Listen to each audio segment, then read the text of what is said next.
The air in the house felt wrong, heavy with a silence that clung to my skin like damp fog. I stood in the kitchen, my keys still dangling from one hand, the other gripping the edge of the counter as if it could anchor me. The clock on the wall ticked too loudly, each second a hammer against my skull. It was 2:17 p.m., and Sarah wasn't supposed to be home. Her car wasn't in the driveway, but her shoes, those red heels she wore to work, were scattered by the door, one tipped over like it had been kicked off in a hurry. My stomach twisted, a cold knot tightening as I noticed the faint hum of voices drifting from upstairs. I'd come home early, a rare break from the construction site where dust and sweat were my constant companions. I'd planned to surprise her, maybe cook that pasta she loved, the one with the basil she said reminded her of our first date. But the house didn't smell of basil or her perfume. It smelled of something sharper, like cedar and musk, foreign, invasive. My boots felt too heavy as I moved toward the stairs, each step creaking under my weight, announcing me to the empty hall. The voices grew clearer, a low murmur punctuated by a laugh. Her laugh, soft and unguarded, the kind she used to save for me. I told myself it was nothing. Maybe a friend had stopped by. Maybe she'd taken an early day too, and they were catching up. But my pulse thundered in my ears, and my hands shook as I climbed, each step pulling me closer to something I wasn't ready to face. The bedroom door was ajar, a sliver of light spilling into the hall, and I froze, my breath catching as I heard it, a low, throaty moan unmistakably hers. My heart lurched, a wild animal trapped in my chest, clawing to get out. I pushed the door open, slow and deliberate, because part of me wanted to be wrong, needed to be wrong. They didn't notice me at first. Sarah was on the bed, her hair spilling across the pillow we shared, her body tangled in sheets I'd bought her for our anniversary. The man, broad-shouldered, dark-haired, his shirt half unbuttoned, leaned over her, his lips grazing her neck.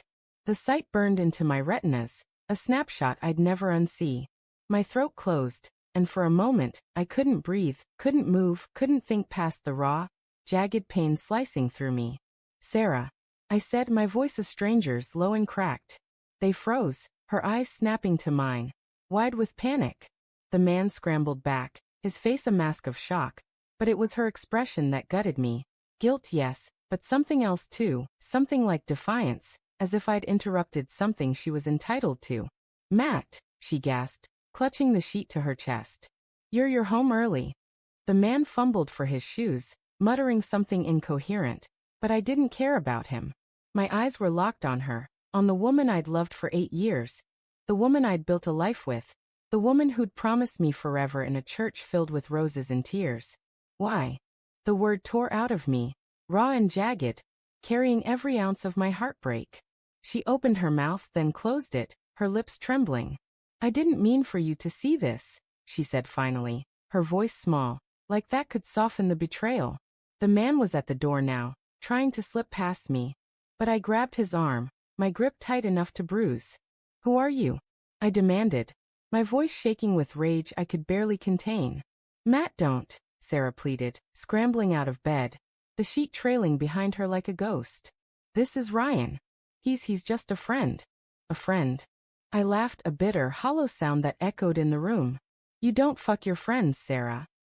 Ryan yanked his arm free, his face flushed with embarrassment or fear. I couldn't tell which. "Look, man, I didn't know she was married," he said, his hands raised like he could ward off my anger. But his eyes darted to her, and I saw it. The flicker of a lie, the shared secret they thought I was too stupid to catch.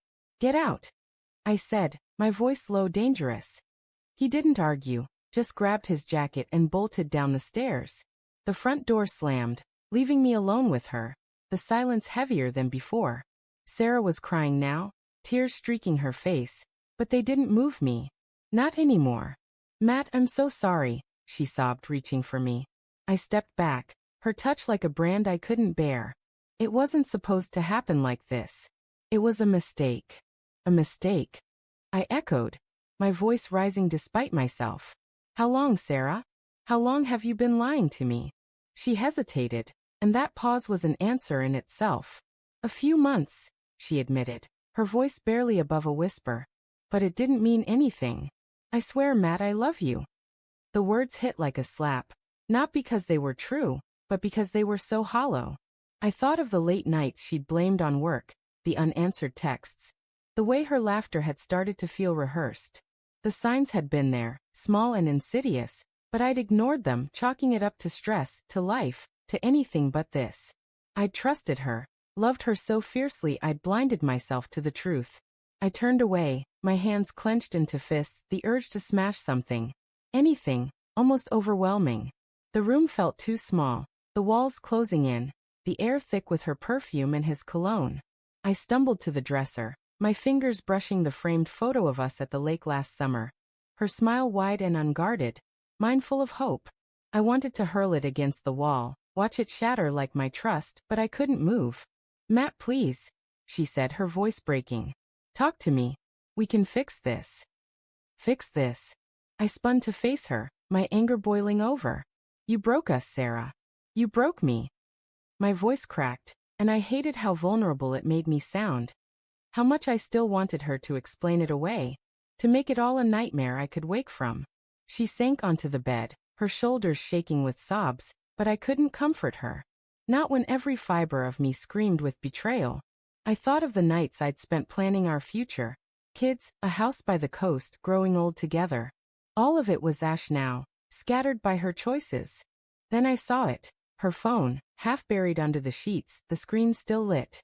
I grabbed it before she could stop me, my fingers trembling as I swiped it open. She hadn't changed her password.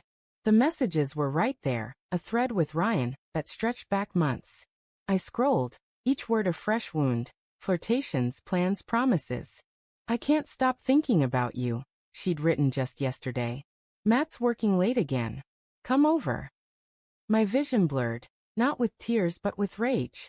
I looked at her, and she shrank under my gaze, her face pale. "You planned this," I said, my voice dangerously calm. "You invited him here, into our home, our bed." "Matt," she started, but I cut her off. "No," I held up the phone, the evidence glowing in my hand. "You don't get to talk your way out of this." I wanted to hurt her, to make her feel the agony tearing through me. And then I saw it. The perfect way to twist the knife. I opened her messages, found Ryan's contact, and typed, "Matt knows. It's over. Don't come back." I hit send, then forwarded the entire thread to my phone. Evidence, leverage, proof. She'd never escaped the weight of what she'd done. "Matt, what are you doing?" she asked, her voice frantic as she lunged for the phone. I held it out of reach, my eyes locked on hers. "You wanted him," I said, each word deliberate, cutting. "Now you get to live with the consequences." I walked out, her sobs echoing behind me, but I didn't look back. Downstairs, I grabbed my keys, my jacket, and the bottle of whiskey we'd been saving for a special occasion. The irony wasn't lost on me. As I stepped outside, the cold air hit my face, sharp and grounding. I didn't know where I was going, but I knew I couldn't stay. Not in that house, not with her. The whiskey burned my throat as I sat in my truck, the engine idling. My phone buzzed, her name on the screen. A call I wouldn't answer. Let her stew. Let her drown in her guilt. I'd loved her with everything I had, and she'd thrown it away. But I wasn't broken, not yet. I'd rebuild, piece by jagged piece. And when I did, I'd make sure she knew what she'd lost. The messages on my phone were my weapon, my proof, my revenge. She'd never outrun the truth, and neither would he.